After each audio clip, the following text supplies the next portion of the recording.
Right now, I'm sweating like crazy because I decided to close the windows and that wasn't very smart. And also, this dropping threw me off. But how to use your time more effectively? Now, this is actually one of my favorite questions to answer because using your time more effectively is not as easy as it seems. Let's say this is an entire day, and by the time that you wake up, you only really have this much left. They're already 8 hours gone. No, if you wake up earlier, then you lose some here. But usually, this is the amount of time that you have left in any single day. So you have to use the other 2/3 pretty effectively if you're going to conquer the world. Just imagine that Mark Zuckerberg, Jeff Bezos, Elon Musk, all of these people have the same 24 hours that you do. Yet in one lifetime, they were able to do all of these amazing things. But here we are. And even I have the same 24 hours as you. And I'm now retired before 30 and traveling the world. So then what is it about people like this that are able to change their life in one lifetime, even though I was not born in a wealthy family? And there was one time that I couldn't even afford hamburgers at McDonald's. But now I'm able to travel the world and eat whatever I want. What is it that people are doing with their time or not doing that help them to do this? So the first thing is that one of my favorite things to do is called time stacking. What that means, for example, when I was in college, I'll tell you a story. In college, I used to go to the gym, but instead of listening to music, I used to listen to audiobooks. Now, was that uncomfortable? Yes. Did it suck at first? Yes. Did it probably affect my workouts negatively? Yes. But you know what I used to do? I used to put my audiobook at 2x speed.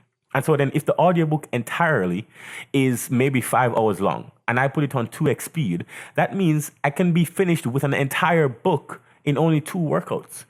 That is a big time saving. So I'm actually getting healthier while listening to the audiobook. And then every now and then between sets, I would stop and I would write something down. So I was actually learning and not just using it for entertainment. That's a really big time stacking material. Some people do this while they're driving. They're listening to audiobooks or podcasts on 2x speed. You can do it as well. You might know, may even be listening to this on 2x speed. And so you get to learn, stop, take notes, and then go again with the learning process. That's a big time saver. So then it's not what you're doing that I'm not, or it's not what I'm doing that you're not, it's what you're doing that I'm not. And I'm not listening to music during workouts. During college, I didn't cook. Now, this may be controversial for some people, but cooking, going to the grocery store, shopping, coming back, doing that every day, that takes a long time. So then what I used to do is I used to spend 10 minutes. I eat pretty quickly.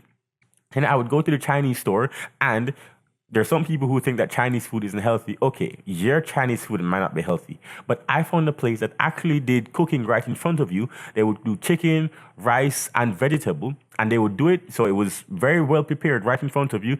And that used to be my lunch maybe 5 days out of the week. It used to cost me $7 thereabout, and I would do that, and it would take me maybe 20 minutes to eat. And I would use the rest of the time during the day when my brain is the freshest to get back to either reading, making more money, making more calls. And that's actually how I was able to save time. Now, if I save, for example, 2 hours every week doing that, then over a month, I have an additional 8 hours.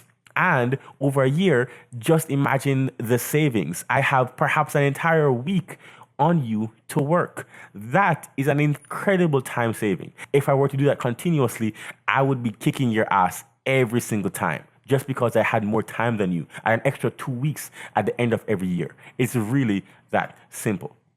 Another time saving is called writing everything down. Now, here's the thing. I talked about this in my first book. I'm not trying to sell you, but I did have a best-selling book, and it's called Full Student.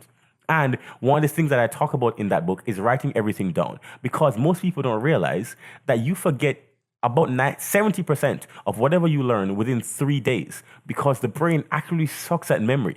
Have you ever tried to remember something like you did 2 weeks ago and you're like, it was just 2 weeks ago, much less 5 years ago? The brain sucks at memory. Unless it's very emotional or highly traumatic, we probably don't remember most things in our lifetimes, which is why we have to take pictures, which is why we take videos, which is why we write things down or tell stories. So then, if you write things down, you don't have to use your brain for remembering. And then you get to use your brain for what matters, which is what it's best at, which is processing information and solving problems. This is a huge time saver. So I spend absolutely no time trying to remember things. If I need to remember it, I write it down on my phone or I write it down on a piece of paper and I put that in my pocket. Right here. No problem. So then I save so much time that you have to spend remembering. I don't do that. Another thing is that when I was younger, at around 16 years old, I decided I was going to change my life. At around 15 years old, I said I was going to retire by 30, and I made the decision to sell my I think that was a PS2 at the time. I had a PS2. And whatever, I think I had an Xbox One. I sold both of them. Finished. I had a PSP, sold that too. No more games. And I made that decision at 16 years old, 1 year after making the decision to retire by 30. And you know what happened? I had so much free time. I even plugged out the TV. No one in my house. Oh my God, that just fell off. You saw that live, right? That's crazy. I'm going to keep this in the video because that was hilarious. Anyway, my point is, I made that decision at 16 it's fine, by the way. Just, it fell off the hook. It's fine. Don't worry.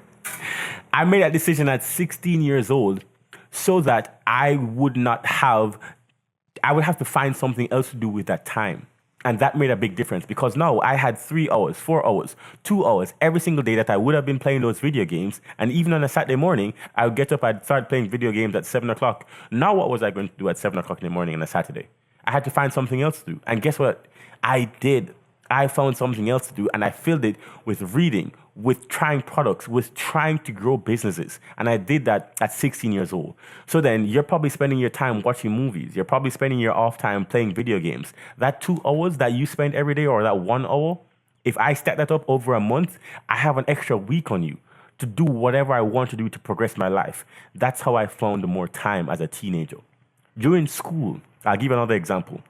Most people, they want to wait until the last minute to do whatever they have to do. I don't do that. I wait until right after I get an assignment to do. I'm starting it maybe that night or the following morning when my brain remembers it the most. Why? Because at that point, I'm able to spend the least amount of time remembering and the most amount of time processing, and I get it done the fastest. These are some time hacks that I used during college to supersize how fast I was able to go. But right now, I'm not in college. So then actually, how do I save time? Well, another last thing I'm going to tell you is that I batch things together. So for example, when I go onto social media, I do everything that I have to do for the entire week or the entire month once. So then if I'm recording and I sit down to record, I'm not recording one video that's going to be published next week. I'm recording, for example, this week, I'm recording 20 videos alone this week.